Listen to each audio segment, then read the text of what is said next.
Assalamualaikum warahmatullahi wabarakatuh. Alhamdulillahirabbil alamin wa bihi nasta'in wa ala umuri dunya waddin. Wassalatu wassalamu ala asrafil anbiya'i wal mursalin sayyidina wa maulana Muhammadin wa ala alihi wa sahbihi ajma'in. Amma ba'd. Larangan menyebar berita hoaks. Berita hoaks. Mengapa sih berita hoaks ini perlu kita bahas? Nah, sebelumnya berita hoaks ini merupakan suatu kebohongan yang nantinya akan menyebabkan suatu fitnah. Berita hoaks merupakan penyakit masyarakat yang harus dihilangkan dan dilawan agar umat manusia itu semakin maju. Hoaks di zaman sekarang ini menjadi hal yang lumrah sehingga kita sulit untuk menghindarinya. Kita sebagai umat muslim harus menyikapinya dengan sikap yang benar dan tentu saja sesuai dengan syariat agama Islam. Quran Surat Al-Hujurat ayat 6. A'udzu billahi minasyaitonir rajim. Bismillahirrahmanirrahim. Ya ayyuhalladzina amanu in ja'akum fasiqun binaba'in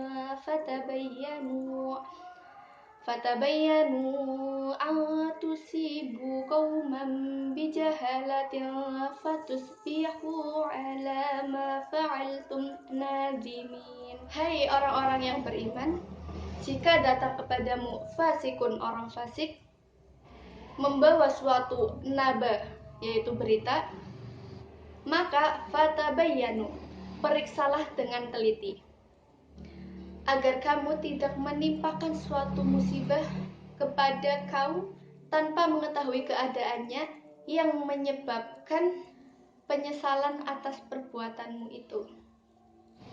Kata fasik dalam ayat tersebut itu bermakna keluar dari ketaatan. Menurut Asy-Syaukani, kata fasik dalam konteks ayat ini itu berarti dusta atau bohong. Sementara itu, menurut para ahli fikih, fasik adalah orang yang melakukan dosa besar dengan sengaja atau orang yang terus-menerus melakukan dosa kecil. Jadi fasik di sini yaitu orang yang suka berbohong atau berdusta, mereka yang selalu melakukan dosa besar, dan mereka yang selalu terus-menerus atau mengulang-ulang dosa kecil. Nah, dalam ayat di atas itu juga ada kata an-naba yang berarti berita.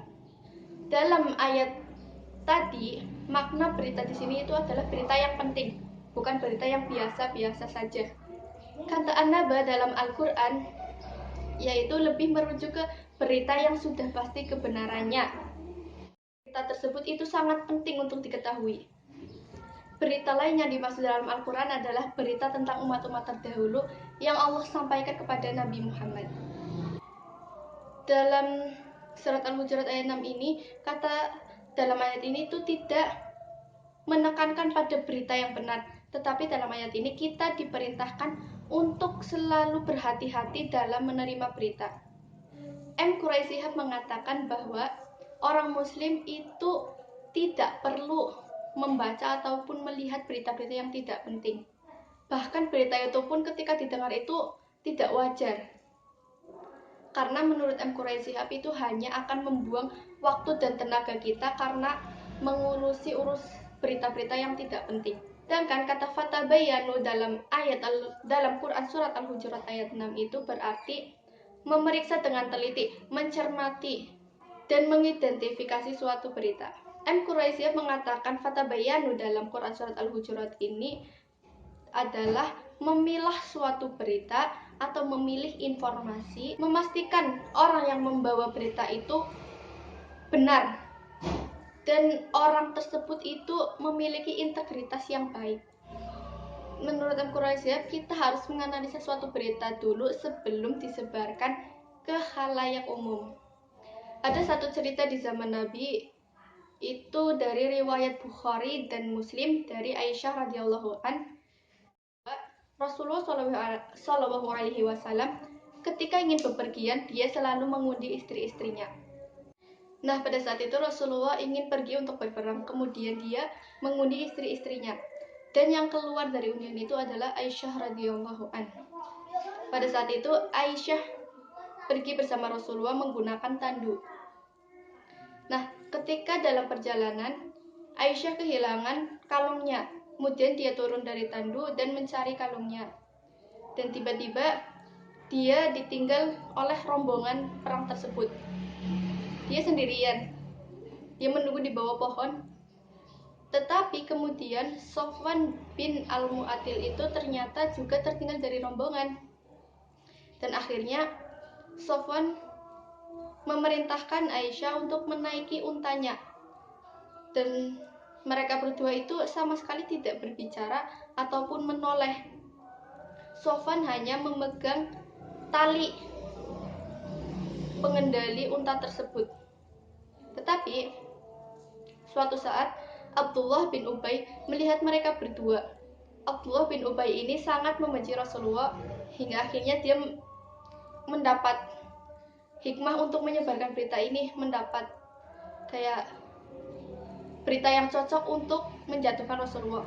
Akhirnya Abdullah bin Ubay ini menyebarkan berita bahwa Aisyah dan Sofwan itu berzina. Padahal kenyataannya mereka sama sekali tidak berbicara, melihat pun tidak, menoleh pun tidak. Sofwan hanya memegang tali pengendali si unta dan Aisyah menungganginya untuk menyusul para rombongan. Dan saat berita itu menyebar, para umat muslim dan Rasulullah itu mempercayai berita itu, padahal itu adalah berita hoaks. Nah, setelah pulang dari perang, Aisyah pun menyadari bahwa sikap Rasulullah kepada Aisyah itu berbeda, tidak seperti biasanya. Setelah 1 bulan berita hoaks itu menyebar ke kalangan umat muslim, akhirnya Allah menurunkan Quran surat An-Nur ayat 11. Dalam Quran surat An-Nur ayat 11 ini mengklarifikasi berita yang menyebar di kalangan umat muslim tentang Aisyah dan Sofwan. Ayat tersebut berisikan bahwa orang yang menyebarkan berita itu dari golongan kamu, mereka yang berbuat seperti itu akan mendapatkan azab. Allah menurunkan ayat itu dengan memberi peringatan. Oleh karena itu, dapat diambil kesimpulan bahwa jika ada orang fasik membawa suatu berita apapun dalam bentuk apapun, entah itu penting ataupun tidak, kita tetap harus memeriksanya terlebih dahulu, diteliti terlebih dahulu beritanya, kebenarannya, sumbernya, dan apakah berita itu layak untuk ditampilkan di umum atau tidak. Syekh Abdurrahman Said mengatakan bahwa apabila berita tersebut tidak ada kebenarannya, maka jangan diterima. Tetapi apabila berita tersebut ada kebenarannya, maka boleh diterima. Nah, oleh karena itu, untuk menghindari atau terhindar dari berita hoaks ini, kita harus memperhatikan beberapa hal. Yang pertama, kita harus selalu tabayun, selalu memeriksa berita tersebut. Apakah berita itu penting atau tidak, sumbernya di mana, kebenarannya seperti apa.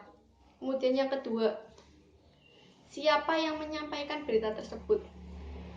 Datangnya dari mana? Bagaimana orang tersebut? Apakah orang tersebut suka bohong atau tidak?